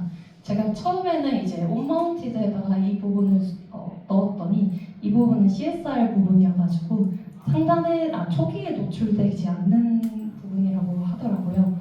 그래서 그 부분에 대해서 약간 수정을 하느라 SEO 전략이 살짝 딜레이 됐던 점이 무척 아쉬운 점으로 남는데요. 지금 그림에서 보시다시피 이제 탭 화면을 보게 되면 이제 저희가 기업별로 이제 레포트가 나오는데 그 기업별로 뭔가 메타 태그의 구성을 갖고 싶어가지고 자세히 보면 LG U+의 핵심 정보 분석 이렇게 시작을 해요. 그래서 SEO 전략 중 2번과 3번을 적용했기 때문에 기업명이 앞에 들어가 있게끔 있게끔 이렇게 모든 웹 페이지마다 모든 기업명이 들어가 있고 저희 서비스 핵심 가치를 보여주는 걸로 이제 SEO 전략을 구성을 했습니다.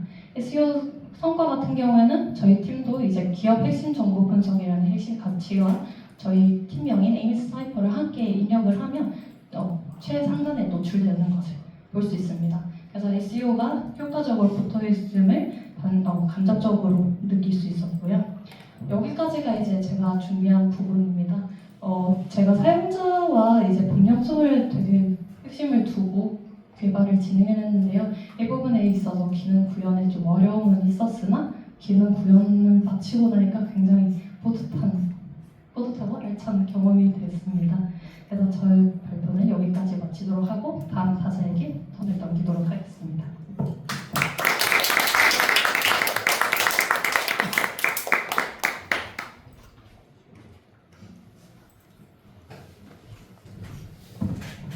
네, 안녕하세요. 에이미스 사이퍼 팀원 이용희입니다. 일단 모델링 부분 개인 파트별로 나누기는 좀 애매해서 데이터 전처리와 모델링 이렇게 크게 두 부분으로 나눠서 발표를 하도록 하겠습니다. 먼저 모의 면접이 진행되는 시나리오를 간략하게 설명드리겠습니다. 면접을 시작하면 총 6개의 질문을 제공받고 각 질문은 6개의 역량을 파악하기 위한 질문입니다. 면접은 정해진 순서대로 순서대로 진행이 되고 면접이 종료되면 면접에 대한 채점 및 피드백이 제공됩니다. 면접을 시작하면 처음 질문은 DB에 저장된 질문이 제공되고 답변을 하면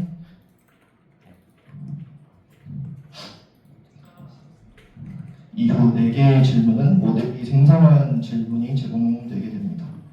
마지막 기술 면접 질문도 DB에 저장된 질문이 제공됩니다. 면접이 종료되면 채점 모델을 통해 채점 결과를 제공하게 됩니다. 이제 데이터 전처리 부분에 대해서 설명을 드리겠습니다. 먼저 질문 생성 모델과 면접 채점 모델을 학습시키기 위한 데이터 수집 및 전처리에 대해 설명드리겠습니다. 먼저 AI 허브에서 실제 채용 면접과 유사한 환경의 질문과 답변의 음성을 텍스트로 변환한 데이터가 있었는데 그 데이터를 수집을 했습니다. 이 데이터는 단일 Q&A 쌍으로 약 84,000개의 데이터이고 직무, 성별, 경력 여부로 나뉘어 있습니다. 원천 데이터는 하나의 JSON 파일에 하나의 질문과 답변 그리고 기타 정보들을 포함하는 구조로 되어 있습니다. 질문 생성 모델 학습을 위한 데이터 전처리 과정입니다. 원천 데이터에서 직군 정보를 추출할 수 있었고 직군에 따라 면접 질문의 차이가 있을 것이라고 예상을 하고 직군에 특화된 모델을 개발을 해보자 직군에 특화된 모델을 개발을 하고자 했습니다. 하지만 확인 결과 직군별, 경력별 면접 질문이 차이가 거의 없었고 대부분의 질문이 예상치 못한 상황에서 어떻게 대처하셨나요? 이런 다소 일반적인 질문들밖에 없었습니다. 따라서 굳이 직군과 경력별로 나누지 않고 통합하여 사용하기로 했습니다. 먼저 면접을 어떻게 구성할까라는 고민이 있었는데요. 최종적으로 나온 결론을 말씀드리자면 사용자의 답변을 기반으로 인성 면접 질문을 생성하는 방향으로 모델링을 진행하기로 했습니다. 이렇게 구성을 하기 위해 질문을 생성해내야 하는데 기준점을 제시해주지 않으면 질문 자체가 너무 방대해지는 문제가 있다고 생각을 해서 질문에 대한 의도를 부착하기로 했습니다. 이 의도를 기반으로 면접 세션을 구성을 했고 하나의 세션은 인성 면접 질문 5개와 기술 면접 질문 1개로 총 6개로 구성되어 있고 이렇게 세션 데이터를 구축한 이유는 단일 Q&A 쌍으로 구성된 데이터에서 실제 면접을 모방하기 위해 이렇게 세션을 구축하게 되었습니다. 의도가 부착된 질문은 약 21,000개 정도 되었고요. 의도를 부착하는 과정은 뒤에서 더 자세히 설명드리도록 하겠습니다. 이제 세션을 구성하는 과정에서 질문 의도의 순서는 고정을 시켰고 사용자 답변을 기반으로 진행되는 자연스러운 면접을 위해 이전 답변과 다음에 나올 수 있는 질문들과의 코사인 유사도를 계산했습니다. 코사인 유사도는 센텐스 트랜스포머로 인베딩해서 계산을 했고 이전 답변과 유사도가 높은 n개의 질문 중 랜덤으로 하나를 다음 질문으로 선택했습니다. 질문 의도를 부착하는 과정입니다. 질문의 의도도 질문들을 보며 임의로 설정을 했기 때문에 먼저 룰 베이스를 기반으로 의도를 부착하기 시작했습니다.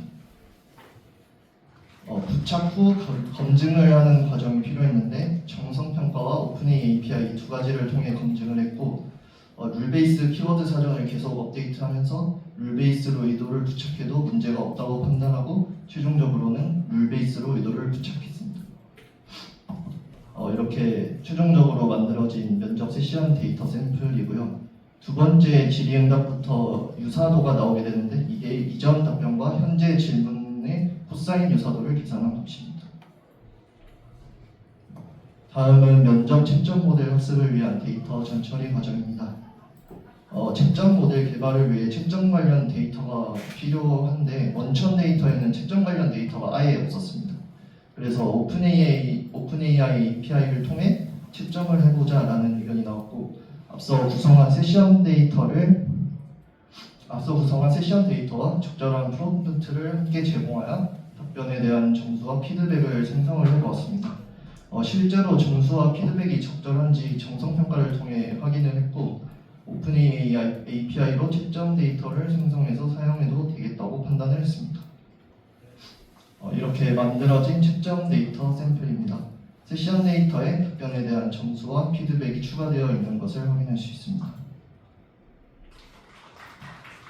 이제 해당 데이터로 모델을 학습 및 테스트한 결과 몇 가지 문제점이 발견되었습니다. 먼저 질문 생성 시에 이전 답변을 고려하지 않고 질문을 생성을 했는데 문제의 원인을 파악을 해보니 임의로 자연스러운 면접을 위해 세션을 구성을 하긴 했지만 원천 데이터에는 실제로 이전 답변을 고려한 다음 질문을 한 데이터 자체가 존재하지 않았고 유사도 계산을 했을 때도 문맥적인 내용을 고려하는 것이 아니라 서로 연관이 없더라도 키워드가 비슷하면 유사도가 높게 계산되는 그런 문제점이 있었습니다. 또 STT 데이터를 텍스트로 변환한 데이터여서 질문의 어투 자체가 어색한 문제도 있었습니다. 이러한 문제들을 해결하기 위해 채점 데이터를 생성했던 방식인 오픈AI API를 활용해서 세션 데이터와 그에 대한 채점 데이터도 새로 생성을 하게 되었고요. 별다른 조건 없이 생성을 하게 되면 너무 좋은 답변만 생성하는 경향이 있었고 프롬프팅을 통해 답변의 비율을 조정하여 생성을 했습니다. 새로 구축한 세션 데이터로 학습 후 테스트한 결과 답변을 보면 처음 본 사람하고는 낯가림이 심하기 때문에라는 말이 있는데 이제 다음 생성된 질문을 보면 낯가림이 심한 상황에서 팀원들과의 원활한 소통을 위해 어떻게 대처하셨나요와 같은 이전 답변을 고려한 질문이 생성되는 것을 볼 수 있었고 생성되는 것을 확인할 수 있었습니다. 여기까지가 모델 학습에 사용할 데이터를 전처리하는 과정이었고 이어서 모델링 부분은 민지님께서 이어서 발표해 주시도록 하겠습니다.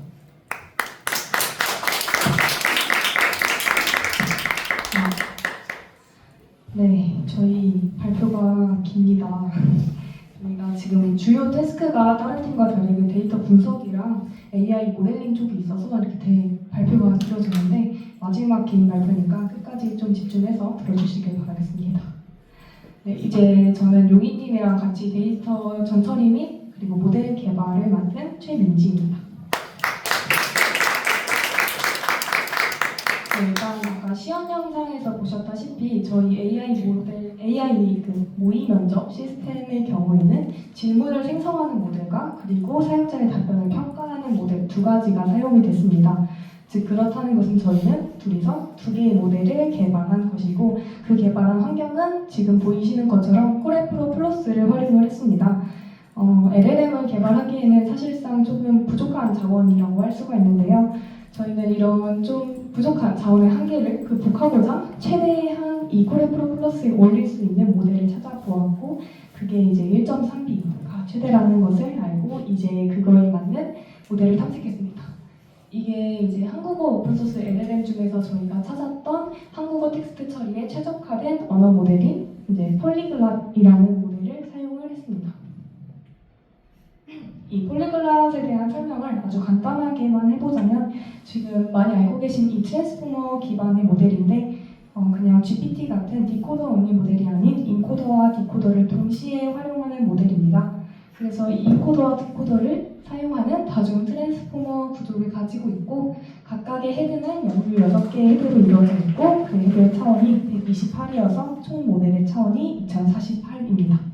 그리고 이런 모델의 차원 다음에 이제 피드포워드가 8192 차원이 나오고 이 마지막에 있는 거는 집중을 해서 들으진 않으셔도 되는데 그냥 기존의 트랜스포머가 가지고 있던 절대적인 위치 인베딩이 조금 한계를 가지고 있어서 그 한계를 극복하고자 상대적인 위치 정보를 담는 포지셔널 인코딩 방법인 ROP를 활용을 했다고 합니다. 네, 이 모델을 저희는 파인 튜닝을 하고자 했는데요. 미리 말씀드리자면 저희는 로라 튜닝을 활용하고자 했습니다. 그 전에 로라 튜닝이 뭔지를 설명하기 위해서 원래 그냥 풀 파인 튜닝 하는 방법에 대해서 간략하게 설명을 드리겠습니다. 풀 파인 튜닝 같은 경우에는 기존 학습 데이터보다 조금 더 작은 어떤 태스크에 초점화된 데이터를 가지고서 이런 모델을 다시 재학습하는 것을 말합니다. 이런 모델의 모든 파라미터를 다시 그 데이터로 조정을 함으로써 그 작업에 더 특화된 모델을 만들 수 있도록 하는 게 파인 튜닝인데요. 아무래도 지금 기존에 나와 있는 수많은 LLM들이 다양한 엄청나게 많은 파라미터 수를 갖고 있기 때문에 높은 계산 비용과 큰 메모리 용량이 필요합니다. 이 때문에 저희뿐만이 아니라 그냥 작은 기업에서도 이런 풀 파인 튜닝을 하는 것은 실질적으로 어렵다고 볼 수가 있습니다. 그래서 저희가 생각한 것은 로라 파인 튜닝인데요. 이 로라 파인 튜닝은 PFT 기법 중에 하나입니다.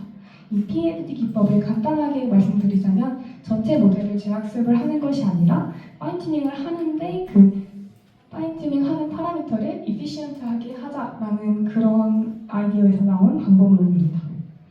그래서 여기 같은 경우에는 기존에 있는 저 파란색 웨이트를 프리즈 시키고 그러니까 고정을 시킨 다음에 이거보다 조금 더 작은 웨이트를 두어서 이것만 학습을 시키는 것을 말합니다.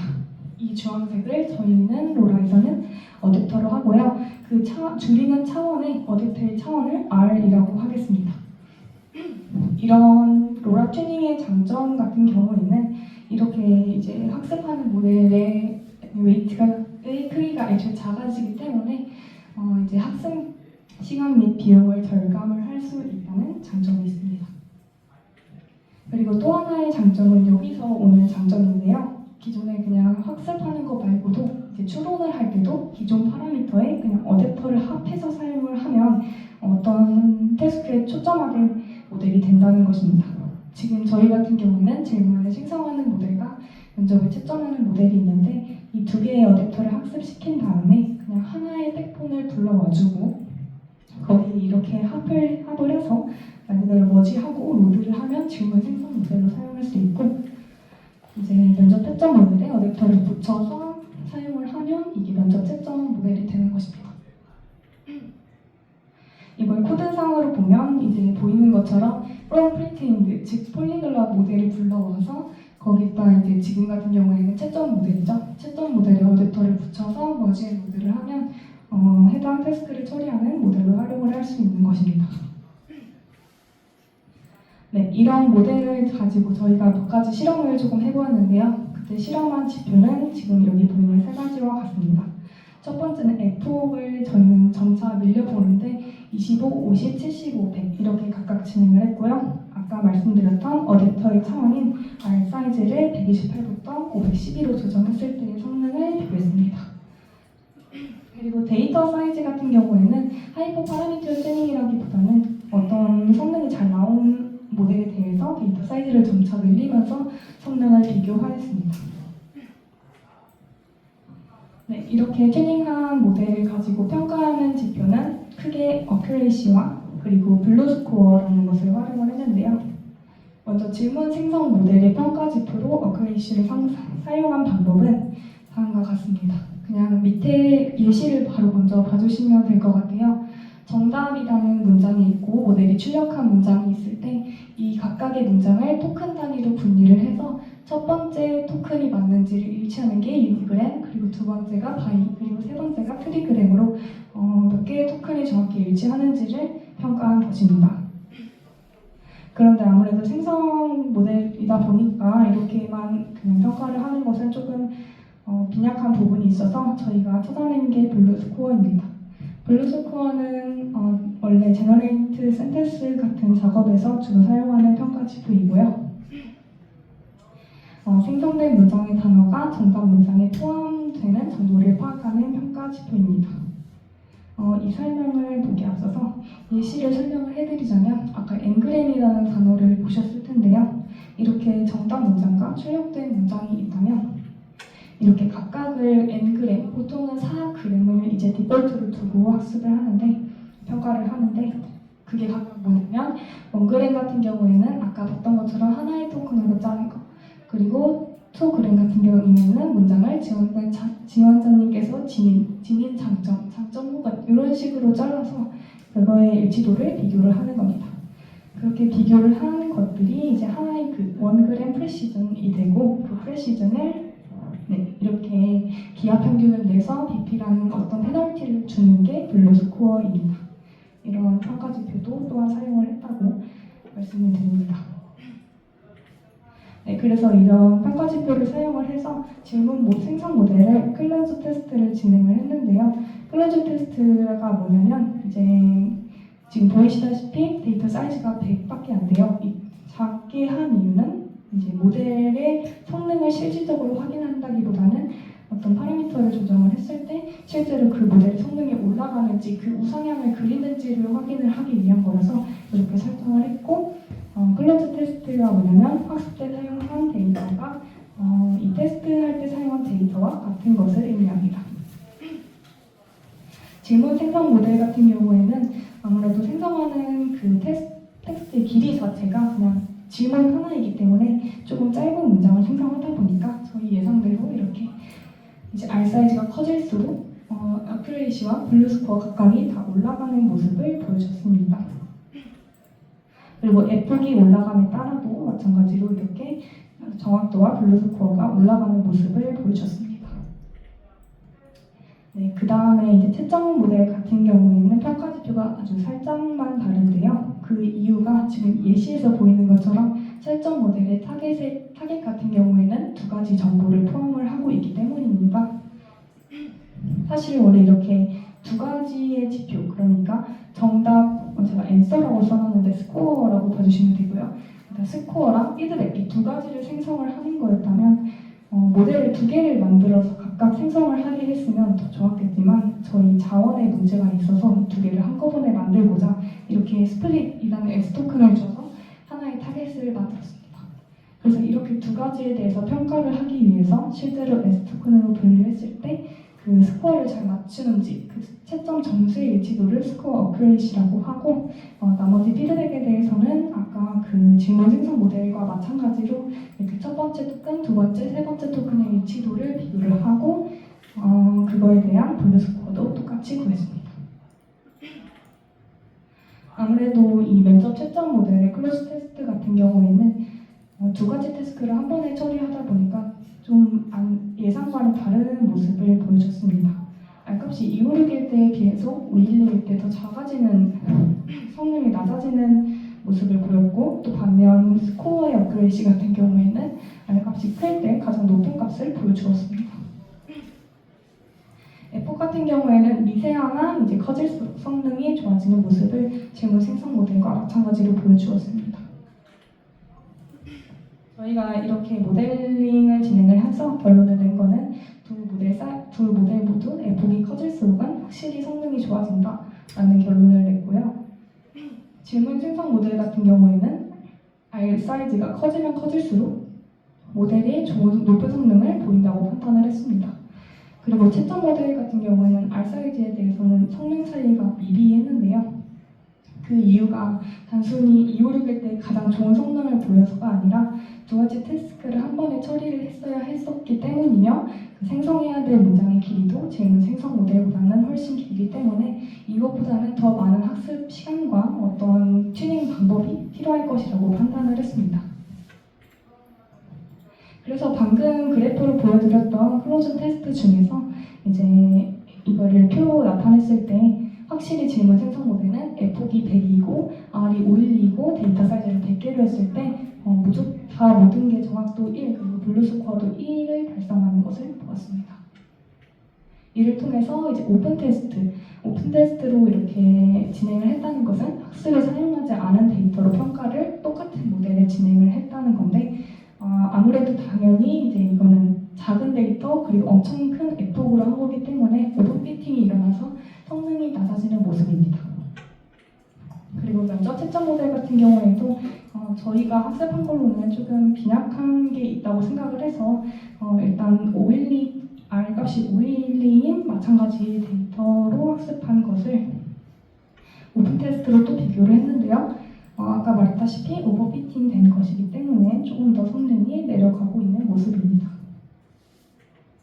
그래서 이렇게 오픈 테스트를 한 모델을 이제 실제로 저희가 갖고 있는 모든 데이터를 넣어서 생성 모델을 학습한 결과입니다. 확실히 이제 성능이 조금씩 올라가고 있는 모습을 보여줬고 채점 모델 같은 경우에도 모든 데이터셋으로 이렇게 학습을 했을 때 성능이 조금씩 좋아지고 있는 것을 보였습니다.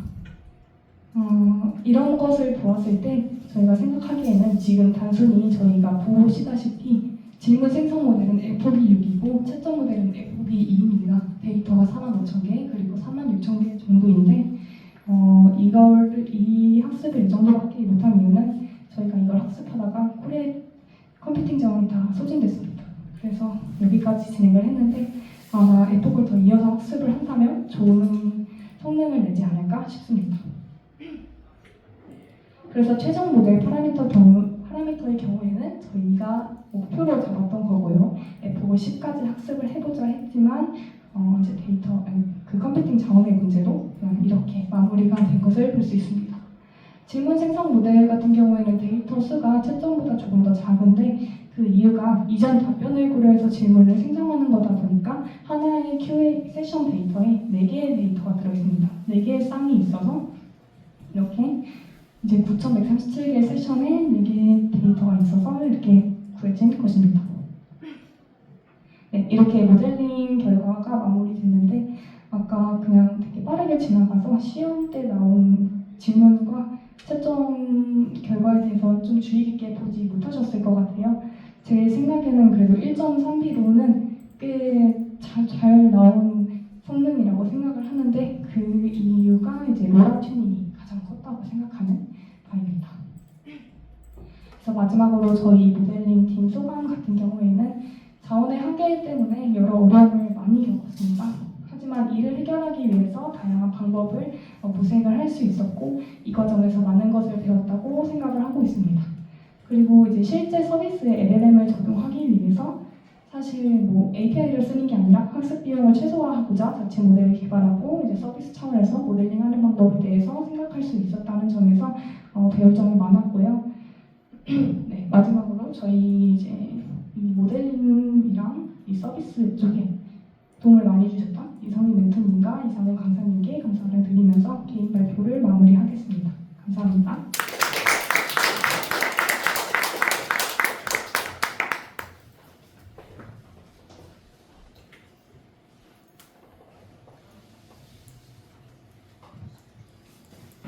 아홉 번째 목차로 기록된 이슈들 중에서 강조하고 싶은 부분입니다.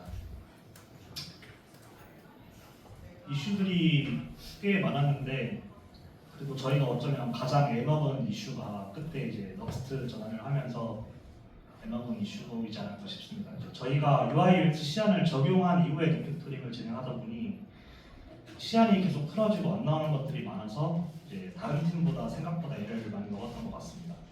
결론적으로는 이제 유맨님이 처음에 시작을 하시다가 이렇게 이슈를 올려주셨고 저랑 경민님이 붙어서 이제 도메인을 나눠서 럭스트 전환 이슈를 해결하였습니다. 네, 끝나갑니다. 발표가 많이 기네요. 이제 10번째 목차입니다. 이제 각자 이렇게 소감을 적어주셨는데 다 읽지는 않을 거고요. 한 명씩 나와서 읽을까요? 네, 일단 발표가 길다고 해서 일단 생략하겠습니다. 요약을 해드리면 6개월이 생각보다 참 빠른 것 같습니다. 이번 프로젝트가 어떻게 보면 저희는 두 개의 프로젝트를 합쳐서 진행한 거다 보니까 발표 시간도 꽤 길 수밖에 없었고 저희가 이때까지 배운 것들을 어떻게 보면 전체적으로 다 활용을 해서 했던 프로젝트인데 100% 만족한다고는 할 수 없지만 오픈 AI API도 써보고 직접 모델링도 해보고 데이터 분석도 해보고 백프론트도 해보고 전체적으로 다 녹여서 완성했던 프로젝트인 것 같습니다. 좋은 경험이었고 많이 배웠다고 생각합니다. 그리고 잘 따라와주고 각자의 파트에서 많은 노력해주신 팀원분들께 그리고 강사님께, 멘토님께 감사의 말씀 올립니다. 네, 마지막입니다. 마지막 목차로 이제 미래 후배 기수들을 위한 좋은 첨언. 많지는 않고요. 처음에 이제 저희 개인 발표 때 제가 했던 초입 부분에 이제 저희 에임 서비스에서 제공하지 못하는 인사이트들의 내용을 참고하셔서 자신만의 이제 IT 커리어 방향성을 잡으라는 말씀을 드리고 싶고, 그리고 프론트엔드 배울 때 강사님께 처음부터 뷰3의 럭스트 기반으로 교육해달라고 말씀드려 주셨으면 합니다. 긴 발표 들어주셔서 감사합니다. 이상 발표 마치겠습니다.